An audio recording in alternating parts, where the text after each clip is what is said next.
మన ఛానల్‌లో వీడియోస్ అయితే వచ్చి చాలా రోజులైతే అయింది కదన్నా! అంటే మనము 15 రోజులు ఫిషింగ్‌కైతే వెళ్ళిపోయాం కదన్నా! అందువల్ల మనము ప్యాకింగ్ వీడియోస్ అనేది ఏమీ పెట్టలేదన్నా. ఇకపై ప్రతి వీడియో కూడా ప్యాకింగ్ వీడియోస్ అనేది పెడుతూనే ఉంటాం. అంటే మా బోట్‌లో పడిన సొరకు అనేది మేము కంపెనీకైతే ఇస్తామన్నా. మాకు ఈరోజు 15 రోజులు వేట చేసిందైతే మొత్తం 4 టన్నుల చేపలనేది పడ్డది. అంటే వెల్లె ఫిన్ టోనా ఫిష్‌లు అలాగే అపోలో ఫిషెస్, బాతుకోనవులు కూడా చాలా ఎక్కువగా పడ్డాయి. అంటే మనమే దగ్గరుండి ప్యాక్ చేసి మనమే కంపెనీకైతే ఇస్తామన్నా. అంటే మన బట్టే ఉంటది.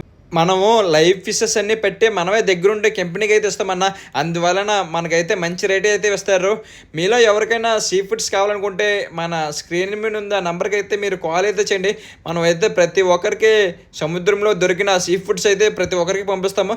అంటే ఇంకా 15 రోజులు అయితే పంపిస్తామన్నా. అంటే అన్ సీజన్ అయితే వచ్చేస్తుంది. అన్ సీజన్ వస్తే ఫిషింగ్ అనేది సముద్రంలోకి ఎవరు వెళ్ళరన్నా. మీకు ఎవరికైనా సీ ఫుడ్ తినాలనుకుంటే మనకైతే